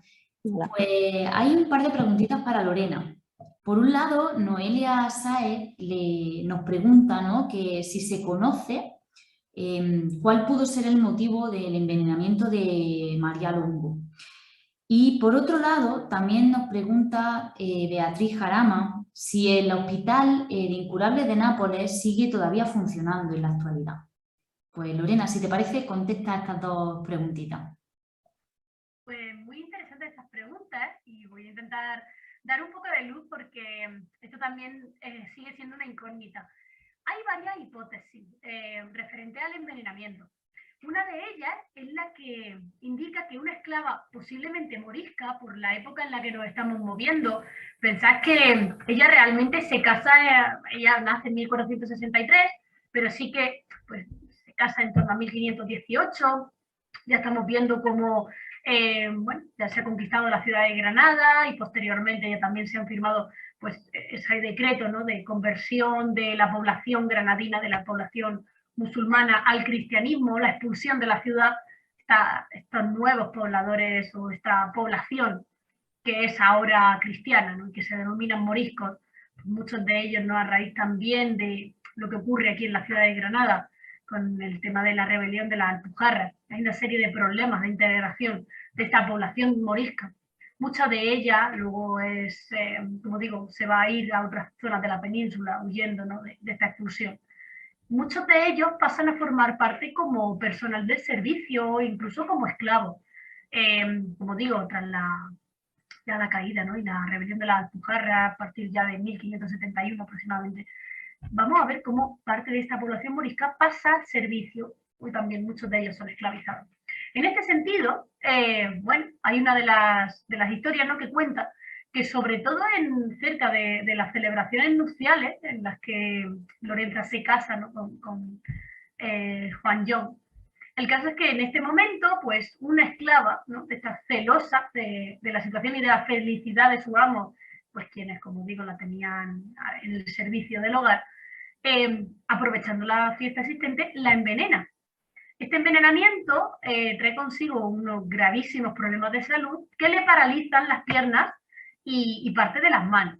Como digo, esta es una de las hipótesis. Otra de ellas, que me llamó mucho la atención, es que nos habla un poco más de sus orígenes. Ella venía de una importante familia también noble y había sido criada con una actitud muy férrea en torno a la religión y en torno al servicio y en torno también al tratamiento de los demás. En este sentido, era una mujer bastante dura con el servicio. Y en este caso, pues, una esclava posiblemente también, como digo, fruto de la guerra. Normalmente uno era esclavo, no pertenecía al servicio, en este caso, como una opción personal, sino que realmente lo hacía fruto, como digo, de este botín de guerra. En este caso, esta esclava, pues un poco molesta por la deferencia con la que con la que le indicaba, ¿no?, o con la que le mandaba su superiora, su señora en este caso, pues un día tomó venganza contra ella y lo que hizo fue envenenarla. De este envenenamiento, al que pretendía pues acabar con su vida, no fue así, sino que la dejó parapléjica y, como digo, esto ya le condicionó el resto de su vida. Por otro lado, hay otra teoría, bueno, como digo, todas hablan de un envenenamiento, eso sí que es cierto. También conocemos de que ella sufría realmente artritis reumatoide, entonces no sabemos hasta qué punto el envenenamiento fue lo que provocó esta artritis reumatoide o era un problema de salud que ella traía. El caso es que, como digo, las fuentes todas no hablan de un envenenamiento, como digo, con una intención mortal, pero que realmente no fue así. Este problema de salud luego se va a arreglar, y de hecho de manera mística, ¿no?, por medio de una especie de milagro. Ella realmente, cuando pasa a Nápoles con su marido, como he dicho anteriormente un poquito en la presentación, el regente de la Cancillería ordenado por Fernando el Católico, pasa a Nápoles y allí, bueno, pues como digo, entre rezo, entre lectura y demás, porque su vida pues también había quedado muy tocada, ¿no?, y su día a día pues también estaba mermado, se acerca al santuario de la Virgen de Loreto, también en Italia, pues para pedirle por su enfermedad. ¿Qué es lo que ocurre en este lugar? Que ella, mientras está escuchando misa, de repente empieza a notar un hormigueo, tanto en los brazos como en las piernas, y comienza a andar. Es decir, esta enfermedad, como digo, producida por este envenenamiento, de repente desaparece. Y ella puede, de hecho, vuelve andando de nuevo a Nápoles. O sea que de repente todos los problemas de salud acaban, ¿no?, con este milagro que ocurre en este lugar. A partir de este momento, ella, que también venía con una religiosidad bastante fuerte, como digo, de toda su construcción personal, incluso de su infancia, hace también que debido a este suceso, todo sea creciente, ¿no? Entonces, en este momento es cuando ella ya se comienza a plantear, aparte de la asistencia a los enfermos, que era algo que ella ya estaba realizando incluso con este problema de salud, es cuando hay, en este momento, se plantea la creación de un convento. De este convento también para resguardar a mujeres, ¿no?, de vida muy difícil, la prostituta de la ciudad de Nápoles. Eso por un lado. Si de todas maneras nos unimos a la vida de este personaje, es muy interesante ver cómo van a ir, pues sobre todo, ¿no?, arreglando la vida de las personas que tienen alrededor. En este sentido, en cuanto a la fundación del Hospital de Incurables de Nápoles, que, como digo, la fundadora es María Lorenza Longo, lo va a hacer además con sus propios donativos, con su propia dote, el dinero que ella tiene. El dinero también, ahora hablaré más, pues el dinero que le van dando también sus compañeras, estas mujeres también de alta alcurnia, que le van a ir dando sus donativos para que funde este hospital. Hospital que, como bien indicaba una de las preguntas, sigue en vigor hoy día. O sea, de hecho, durante 500 años sigue en pie, y es el único hospital del mundo que se funda en este momento y que sigue a día de hoy en activo. De hecho, para conmemorar el aniversario también de su fundación, en 2010 se crea una parte de museo en la que se exhiben diferentes instrumentos quirúrgicos, médicos, libros de la época. Realmente el complejo hospitalario a día de hoy, que sigue, como digo, en funcionamiento, está conformado por varias dependencias, entre ellas la farmacia, que es un lugar espectacular y que, bueno, de merecida visita, por lo que contiene en su interior, y sobre todo también por la gran decoración que tiene este lugar, haciendo alusiones a diferentes elementos. Por ejemplo, tiene varias, como una especie de máscaras, ¿no?, que hacen alegoría a las diversas funciones de la droga. Por un lado la función curativa y por otro lado pues esa función que también tiene perjudicial para el cuerpo. Y por otro lado también contiene diversas plantas curativas con las que también Lorenza Longo curaba a estos enfermos. Muchas gracias, Lorena. La siguiente pregunta va para Mildred. Mildred, antes has comentado que en la historia de la enfermería en Colombia no se hace referencia a la madre Pauline. ¿Nos puede explicar un poquito por qué esto ha ocurrido? ¿O por qué crees que esto ha ocurrido? Listo. Ok, muchísimas gracias. Precisamente durante la mañana estuve pensando en lo mismo y sencillamente llego a la conclusión que se queda en el aporte de María Pauline para Colombia se queda en lo religioso, específicamente en su labor de fundación de la provincial y todos los documentos que hay que son muy ricos en conocimiento, fuente primaria pura, se queda allí, pero no salió al escenario hospitalario, yo creo que en parte por el mismo rol y la misma naturaleza de las hermanas de la presentación, pero difiere mucho de los hermanos de San Juan de Dios, que también tienen una presencia muy notoria en todo el territorio colombiano y también llegaron en el siglo XIX. Creo que de por sí la condición de ser mujeres, de cierta forma, limitó la salida de ese aporte tan importante para la institucionalización del cuidado y lo dejó tan solo en lo religioso. Yo creo que si hubieran sido en parte hombres, la historia es diferente, porque si lo llevamos en la actualidad, los hermanos de San Juan de Dios, pues en enfermería los conocemos, pero creo que la historia en Colombia le ha robado un rol importantísimo a la congregación, en especial a María Pauline, que es la que inicia ese desarrollo de la congregación, pero a la par también de formación de enfermeras religiosas en esa época. No sé si soy clara para la persona que me hizo la pregunta. Sí, Mildred. Bueno, yo creo que ha quedado claro, ¿no? Además, en relación con ese enmascaramiento, hay una pregunta que nos hace Rosa Osado a través de YouTube. La pregunta va dirigida a Manuel, pero insisto en que si alguien, ya sea Mildred, Elena, Lorena, Aarón, ¿vale?, quiere añadir algo, lo puede hacer. La pregunta que nos hace Rosa es la siguiente. ¿Cómo se puede detectar el enmascaramiento de la verdad intentando culpabilizar a las mujeres a lo largo de la historia? Pues si te parece, Manuel, te cedo la palabra y lo mismo, si alguien quiere añadir algo más, simplemente que encienda su micrófono. Gracias. Necesitaría que Rosa me ampliara un poquito más la pregunta, o sea, esa pregunta, ¿no? Pero bueno, dejo para los compañeros a ver si tienen más capacidad de entender un poco el significado de la pregunta, ¿no? Me quedo con el concepto de enmascaramiento, ¿no? Sí es cierto que enmascaramiento también tiene que ver con el concepto de invisibilidad, ¿no? Sí es cierto que ya se ha dicho, ¿no? La gran pregunta que uno se hace, pero ¿por qué estas mujeres que han sido mujeres excepcionales, la ha habido siempre y la habrá, pero además tienen algo, y es que han hecho una obra ingente en su tiempo.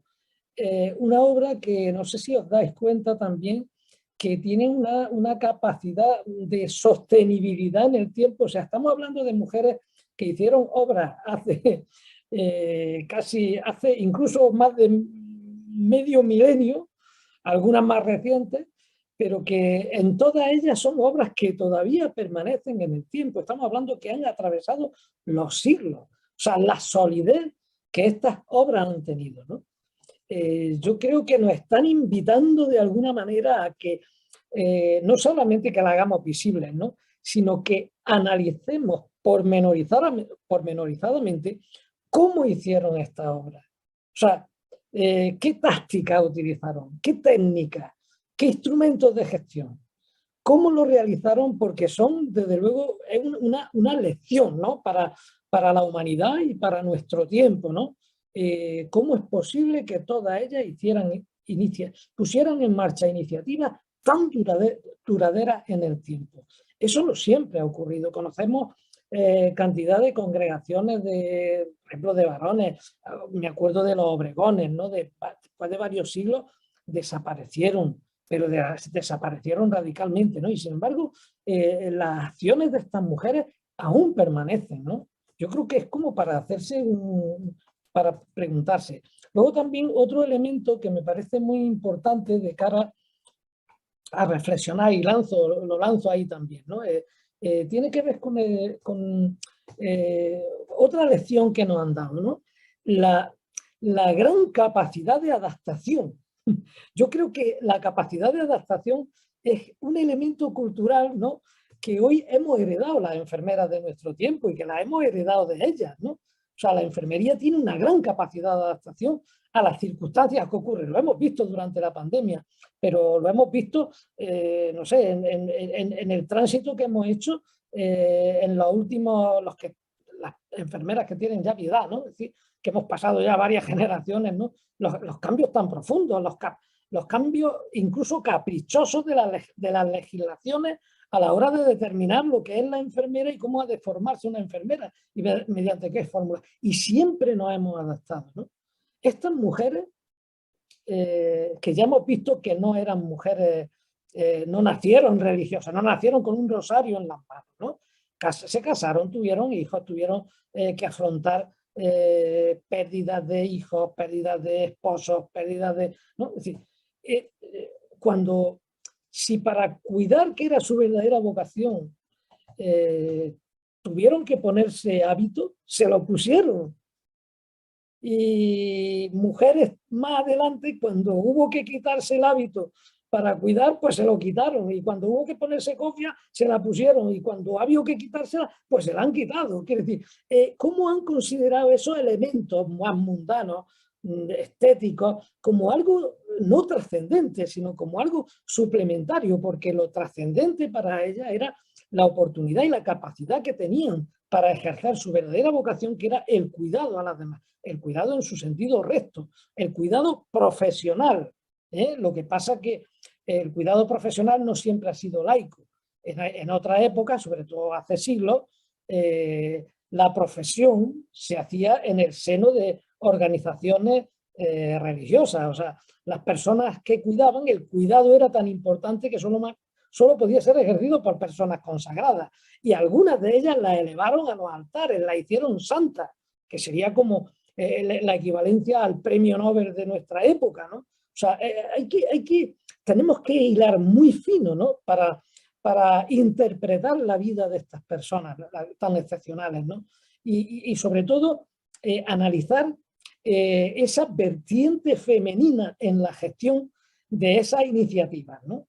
Analizarlo con lupa, porque yo creo que hay una cantidad de información que nos puede proporcionar claves también para comprender, ¿no?, la enfermería de nuestro tiempo, ¿no? Lo dejo ahí. Seguro que no he respondido a la cuestión que plantea Rosa, pero dejo a los compañeros la oportunidad de hacerlo. Pues no sé si alguien quiere intervenir. Aquí Rosa en YouTube nos hace una pequeña aclaración, ¿no? Ella nos cuenta que, bueno, cómo puede ser que con la cantidad de mujeres tan importantes desde la época de los faraones, ¿no?, pues la historia la haya invisibilizado. No sé si alguien quiere hacer alguna aclaración más o pasamos a la siguiente pregunta. Vale. Vamos para allá. A ver, es que yo, en mi opinión, yo creo que en el tiempo del Renacimiento, hasta lo que es entrar el Barroco, yo pienso que la mujer sí que tuvo una gran relevancia, incluso como mujeres muy importantes. Y en esa época eran bastante reconocidas a pesar de todo el patriarcado que hubo. Yo creo que en el siglo XX ha habido un cierto retroceso, que hoy en día incluso lo estamos intentando resolver. Pero yo pienso que esto es cíclico constantemente, que hay una gran visibilidad, vuelve otra vez para atrás, adelante, hacia atrás. Pero esa es mi visión, no tengo yo grandes conocimientos ni nada de esto, pero sí que en la historia veo que hay figuras que han sido muy reconocidas y luego dentro de un siglo pasan como un poquito al olvido. No sé si mis compañeros estarían de acuerdo en esto. Yo creo que, gracias Aarón, yo creo que también es muy social y depende de la cultura en la cual haya crecido y haya forjado la obra, esta mujer, ¿no? Es cambiante, pero hay un patrón que veo yo y es por la misma condición de ser mujer. En algunos contextos pues se ha llegado a ver como normal el cuidar y ha quedado allí en la normalidad, en la cotidianidad de determinado contexto social, pero no ha trascendido. También creo que es el momento histórico en el cual se da esa historia de vida, ese proceso, el que hace que tome mayor o menor relevancia, y creo también que las futuras generaciones son claves en el sentido que son las que permiten recuperar, así como lo estamos haciendo hoy entre todos y todas, la maravillosa labor que ha aportado cada mujer de diferente forma, ¿no? Pero mencionaban ustedes, bueno, en España y en Europa el caso de diferentes mujeres de la hospitalidad, y me remitía yo a mi país, en el cual tenemos muchos aspectos en común, y es ver cómo esa labor de asistencia de cuidado es dada prácticamente por las comunidades religiosas. Entonces, en ese marco, la misma obra toma una connotación diferente, creo yo. Es lo que pienso, ¿no? El contexto, la historia de vida, pero yo creo que la condición de ser mujer es un marcador trascendental muchas veces para el olvido o sobresalir dependiendo del contexto en el cual haya vivido. Muchísimas gracias. Pues muchas gracias. La siguiente pregunta va para Elena. Elena, ¿qué han aportado a la enfermería española las siervas de María, ministras de los enfermos?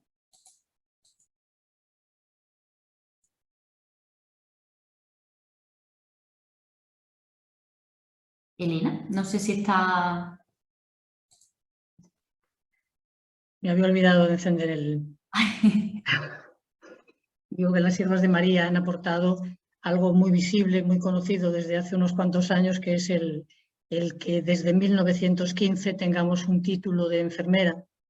Ellas pelearon durante 2 años para conseguir que ese título existiese. Además de eso, tuvieron una escuela de enfermería durante muchos años, desde 1914 aproximadamente hasta 1981, una escuela de enfermería que formó a cerca de 1000 enfermeras. Además de eso, fueron también las enfermeras, las promotoras, las propulsoras de la enfermería de hospitalización a domicilio, ahora lo hemos visto, y también de la atención de pacientes en domicilio, de la atención primaria quizá en algún caso. Y sobre todo también pienso que nos han enseñado o nos han devuelto la enfermería de base, la enfermería a pie de cama. Os voy a leer un momentito, si me permitís, algo que escribió Micaela de Silva hace unos cuantos años, en 1871, en una revista que dirigía Concepción Arenal, que se llamaba La Voz de la Caridad, que conocéis aquí en España.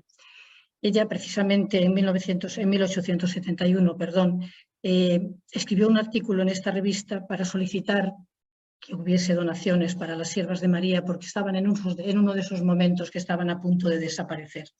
Y ella explica lo que las siervas de María hacen en los domicilios. Y dice esto: la sierva de María se acomoda en la casa donde asiste al régimen establecido. La sierva de María se acomoda en la casa donde asiste al régimen establecido en ella. Si la familia está regularmente acomodada, participa de sus alimentos. Si es pobre, no la grava con ese aumento de gasto y se mantiene a expensas de la congregación. Pide solo 4 breves horas de reposo.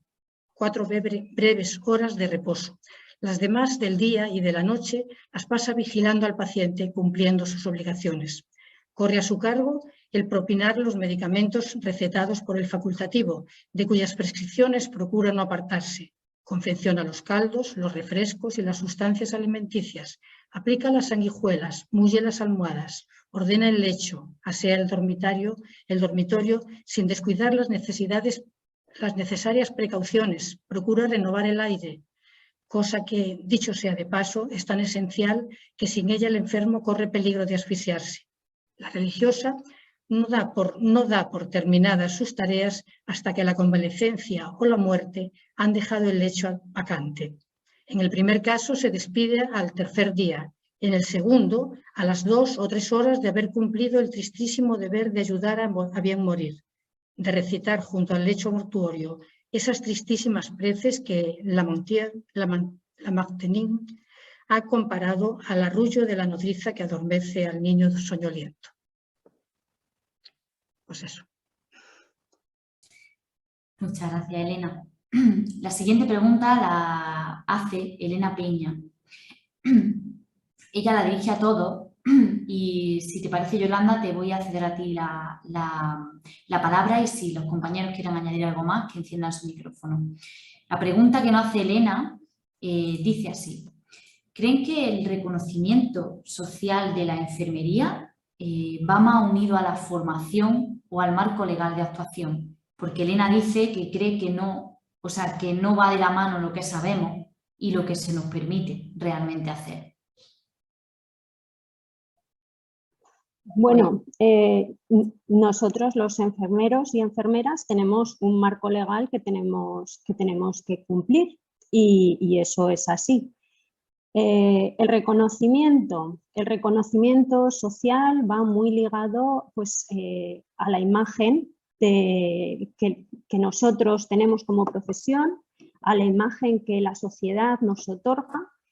Y bueno, pues no sé exactamente.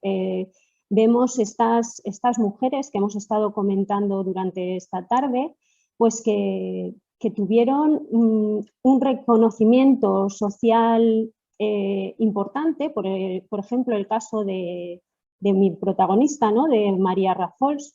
La gente fue muy conocida, fue muy respetada, y ese mismo reconocimiento creó suspicacias que llevaron a creer que podía ser un peligro. Esto la llevó pues a estar encarcelada y desterrada.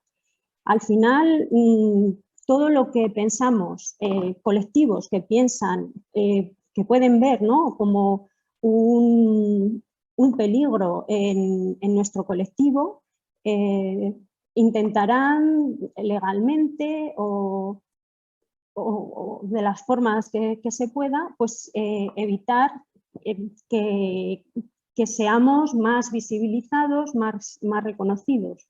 Bueno, no sé si mis compañeros estarán de acuerdo conmigo. Si alguien quiere añadir algo a lo que ha aportado Yolanda, si no paso ya, hay una última pregunta y ya vamos finalizando. Vale, pues la siguiente pregunta va para Manuel, la hace Ana Yáñez y bueno, dice así, ¿no? ¿De qué manera describiría en el momento actual ese ingenio de las mujeres que describe en su ponencia para superar los limitantes que la sociedad sigue imponiendo? Manuel, cuando quiera. Sí, he hablado en varias ocasiones incluso de creatividad, ¿no?, de estas mujeres, porque no deja de ser un verdadero desafío el que ellas lograran en una sociedad tan en su contra, ¿no?, lograr hacer este tipo de fundaciones y que pervivieran durante mucho tiempo, ¿no? Yo creo que tuvieron como varias fórmulas, ¿no? Por lo menos lo que yo he observado. Si tengo que utilizar, por ejemplo, el caso que yo he tratado, ¿no?, en el caso de Marta Carrillo, por una parte, fijaros cómo ella, juntamente con otras, porque es que todas transitaron por una fórmula parecida, ¿no?, cómo ellas intentan desde dentro de la Iglesia hacer llevar a cabo sus intenciones, pero sin perder la libertad. Pensar en que en este momento una mujer que se vinculaba a la Iglesia a través de una orden religiosa, hablo del siglo XVI, siglo XVII, digamos, los conventos de monjas eran conventos de clausura. Por tanto, podría hacer podría moverse, pero dentro de los muros del convento, ¿no?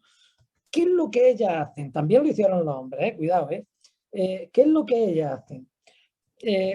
Lo que ellas hacen es que utilizan la orden terciaria de San Francisco. O sea, es una orden muy antigua, de la Edad Media. En este caso es una orden seglar. No es una orden, digamos, de personas seglares que todavía continúan en la actualidad, ¿no? Son personas que llevan una vida normal, incluso no sabemos quiénes son, no visten de nada, ¿no?, pero que se comprometen con los fundamentos de la figura de San Francisco, los valores que irradia, ¿no? En este tiempo había dos tipos de terciarios: los terciarios normales, que llevaban del hábito parvo o encubierto, o sea, ellos llevaban los atributos de la orden, que normalmente el cordón con sus nudos, pero llevaban dentro de la ropa, no era visible.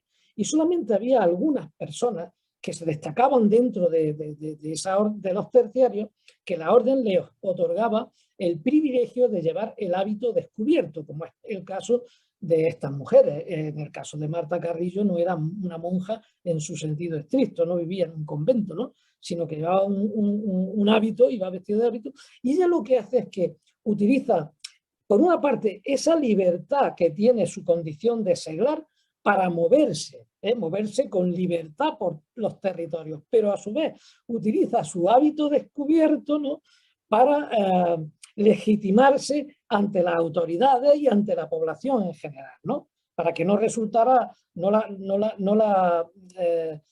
ahí he visto algún comentario, decir que algunas mujeres es que las trataban o de locas, o las trataban, y por supuesto las encerraban, o las trataban de brujas y, bueno, en fin, las penitenciaban, ¿no?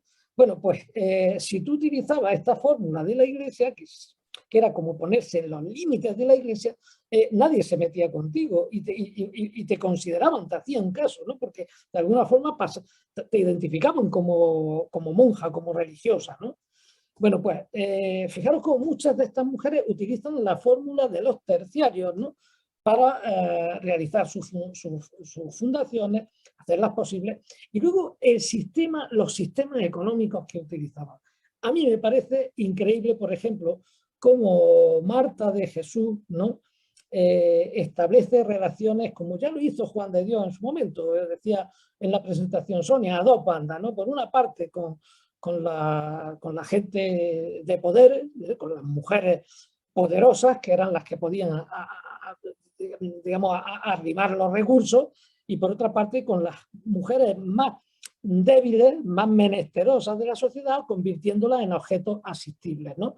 Cómo lograr que el que más tiene al final repercuta en el que menos posibilidades tiene, ¿no? Y eso lo hacen mediante diversas fórmulas, pero a mí me parece sumamente creativa la fórmula que utiliza, sobre todo ya en Sevilla. Pensar que cuando Marta Carrillo o Marta de Jesús, que cuando coge el hábito, sabéis que las religiosas cambian su identidad, ¿no? Bueno, pues cuando Marta de Jesús llega a Sevilla a establecer su hospital ya de mujeres impedidas, ya una obra importante, ella logra sostenimiento por vía de las clases, digamos, pudientes de Sevilla. Fijaros, lo que hace es pedir, evidentemente, pedir limosna, pero hace una cosa muy interesante, ¿no?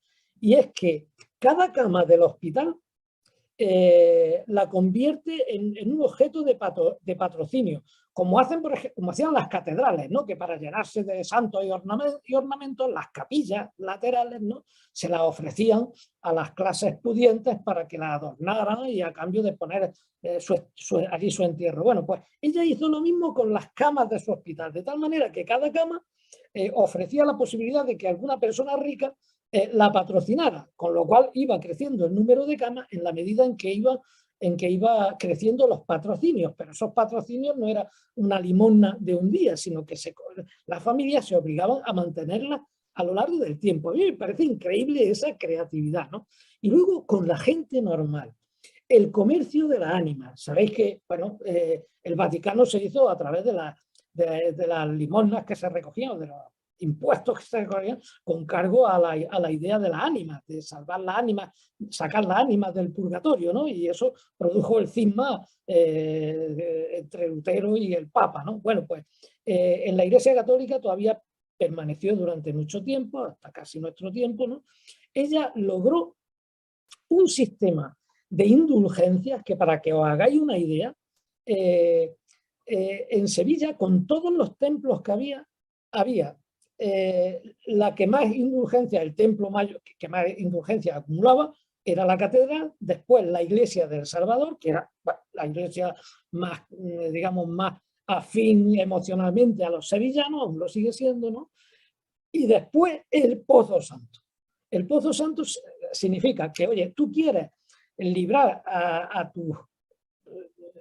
seres queridos del purgatorio, o tú mismo cuando tú fallezcas, ¿no? Bueno, pues lo que hago es que aporto limosna, ¿no?, al Pozo Santo, porque con eso logro incluso hasta indulgencias plenarias, o sea, hasta el librarme radicalmente del purgatorio, ¿no? Bueno, hay inventarios increíbles de la cantidad de privilegios que dieron los papas, los obispos, ¿no?, al Pozo Santo en materia de las ánimas benditas. Y todo eso es un torrente ingente de dinero. Fijaros que en este caso se obtienen fondos no vendiendo o comprando algo, no negociando con algo, sino trabajando sobre una idea. La idea de que existe un más allá, donde van los cristianos cuando mueren, apenas por sus culpas, y que desde aquí, desde el más acá, podemos hacer algo por aliviar ese sufrimiento. Bueno, pues trabajando con esa idea, logró un montón de recursos. No ella, como ella lo hicieron otros muchos, pero en este caso, el que lo haga una mujer, a mí me parece excepcional, me parece de una creatividad y digno de estudiarse este tipo de cosas, porque es lo que hace que tú puedas lograr que un rey otorgue que la Corona, que un municipio, un concejo, otorgue una financiación, pero no puedes lograr que te esté financiando durante toda la vida, durante siglos. Pues fijaros cómo ellas logran sistemas de financiación basados en el concepto que manejaba la Iglesia, que era la limosna, que perduró durante siglos, durante mucho tiempo, y que hizo, bueno, sostenibles esas fundaciones. Me parece estimulante, ¿no?, que pudiéramos, o sea, ver este tipo de las cosas estas de religión desde una perspectiva diferente, ¿no? Desde una perspectiva mucho más empírica, mucho más práctica, ¿no? Porque yo estoy convencido de que ellas lo trataron así, con esa idea utilitarista, ¿no? No tan, por supuesto, espiritual, pero sobre todo utilitarista. Pues perdonad que me he excedido quizás, pero bueno, ya estábamos terminando. Adelante, Sonia.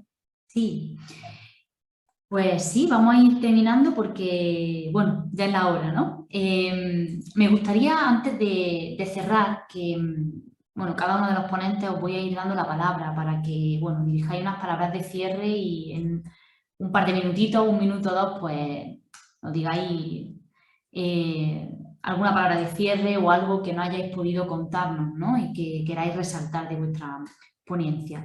Pues Mildred, te voy a dar a ti la palabra, la primera.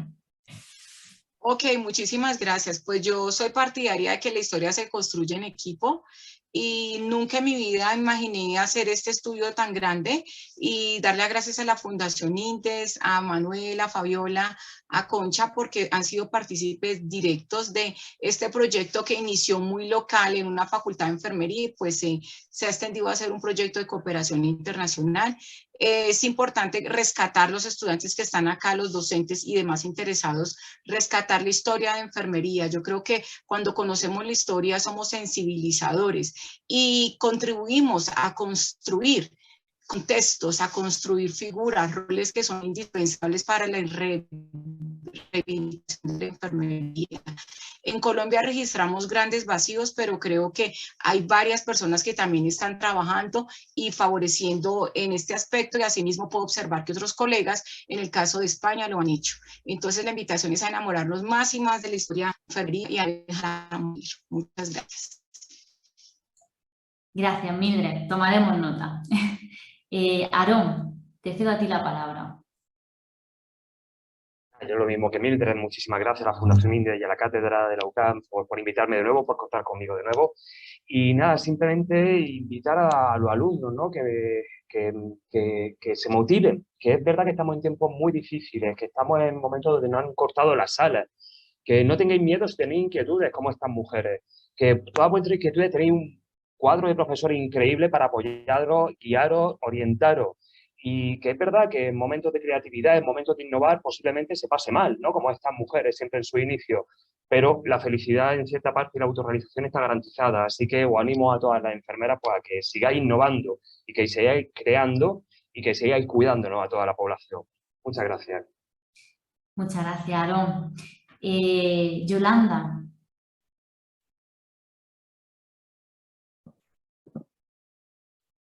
Bueno, muchas gracias. La verdad que ha sido muy gratificante el poder compartir esta tarde con todos vosotros y dar las gracias nuevamente a la Fundación INDES, a la UCAM. Conocer la figura de estas mujeres nos ayuda un poco a conocer cuál es nuestra historia, de dónde venimos, a dónde queremos ir.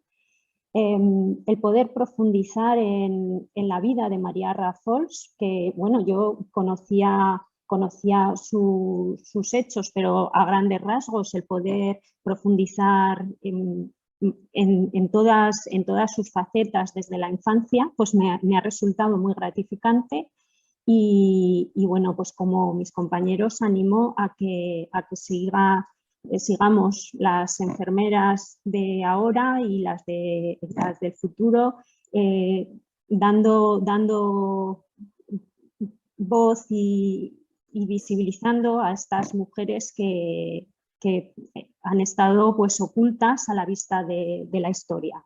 Muchas gracias. Gracias, Yolanda. Elena.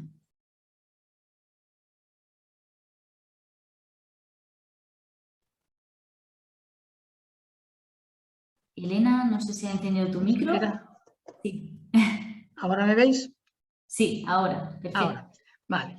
Pues nada, me agradecer como mis compañeros que me hayáis invitado a participar en esta tarde.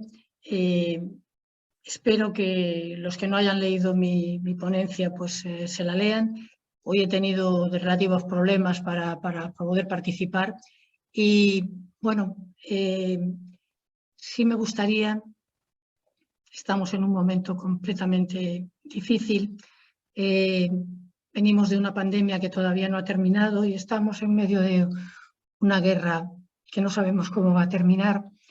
Las enfermeras creo que podemos hacer mucho aquí. Todas las mujeres estas de las que hemos hablado hoy estuvieron en momentos tan difíciles como estamos ahora o más y supieron sacar lo mejor de sí para cuidar a los demás.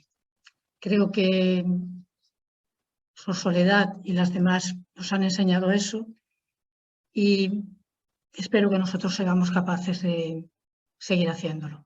Nada más. Muchas gracias, Elena. Pues Manuel, te cedo la palabra.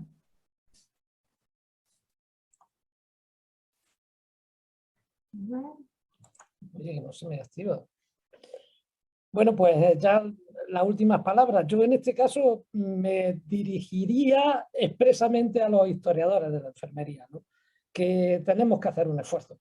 Tenemos que meternos de lleno en los archivos y profundizar en ellos, desempolvar los mamotretos, porque estamos seguros que hay muchas mujeres por ahí que han pasado inadvertidas para la historia, pero que han hecho grandes gestas, han hecho mucho por la humanidad y merece la pena que la rescatemos, ¿no?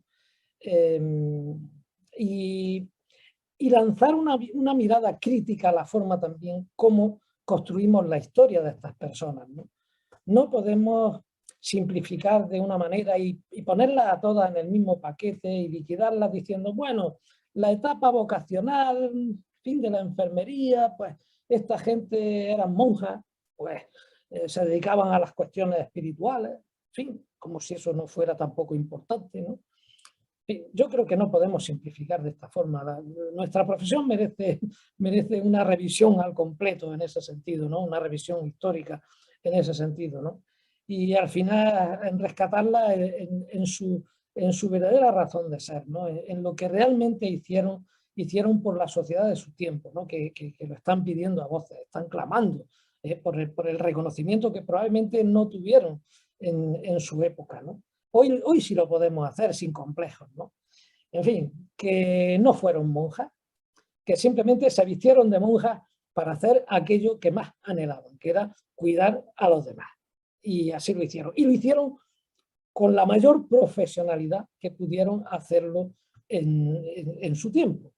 Y nosotros somos los continuadores de lo que ellas hicieron, ¿no? Así que tenemos que de alguna manera reconciliarnos con ese pasado y hago una invitación a intentarlo entre todos. Así que muchas gracias y por supuesto muchas gracias a Sonia también por el esfuerzo que ha hecho en la moderación, en la preparación de esta mesa. Muchas gracias también a ti.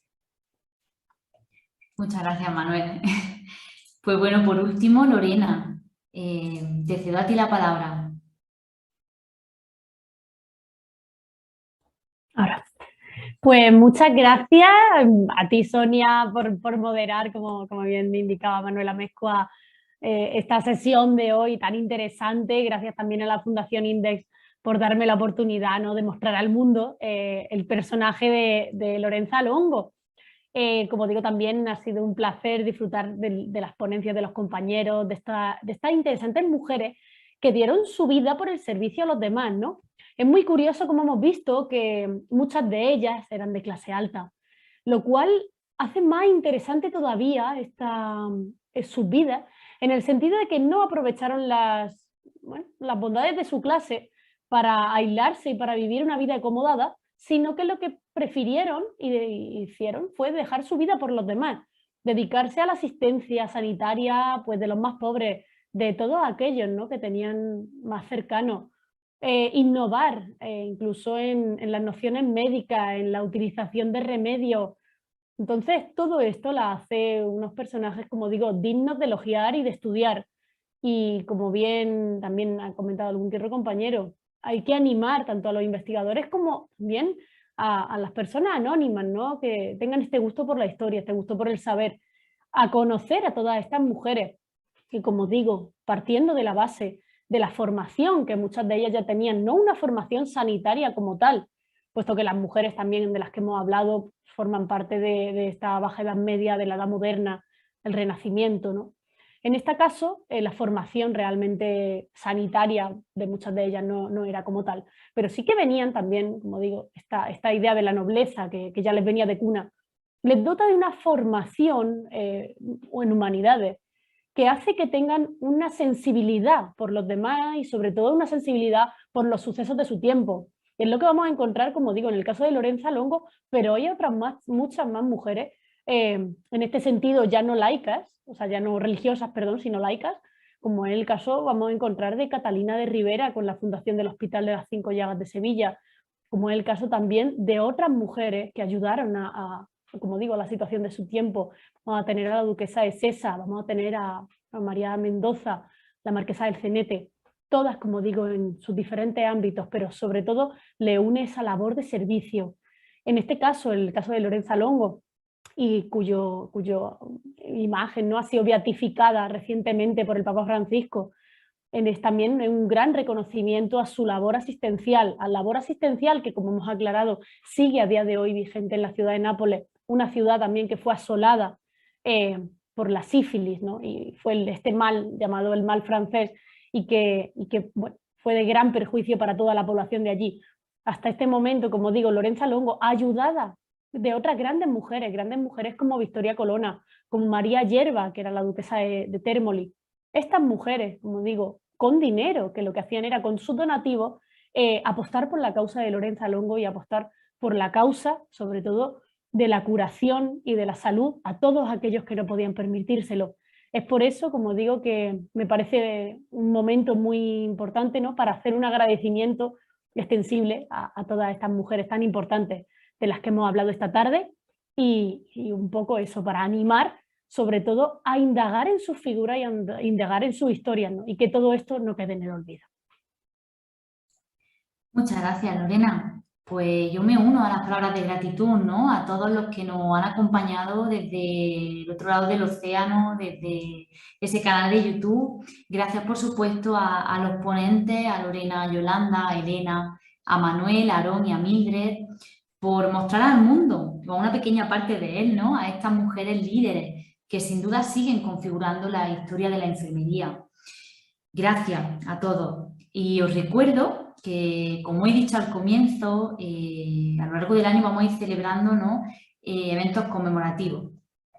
Pues bien, en mayo vamos a celebrar el segundo webinar, coincidiendo con el Día Internacional de la Enfermería, que en este caso lo vamos a dedicar a revisar los itinerarios geográficos de Juan de Dios. Antes, del 19 al 22 de abril, se celebrará Cogitare, que es la 5ª reunión internacional de historia y pensamiento enfermero, que os recuerdo versará sobre el intercambio de cuidados entre culturas y será, por supuesto, plenamente virtual. Y por último, en octubre celebraremos el segundo coloquio sobre Juan de Dios y la reforma de la enfermería, con la colaboración del Colegio de Enfermería de Granada. Pues bien, después de este rápido repaso a la agenda, solo animo, también me uno a esas palabras de ánimo de nuestros compañeros, ¿no?, a seguir, por un lado, dejando comentarios en Temperamentum y, por supuesto, a seguir investigando a estas mujeres, a su obra, porque cuántas estarán esperando entre legajos, entre los papeles, ¿no?, para que las descubramos, para que sean descubiertas. Pues muchas gracias a todos y nos vemos pronto.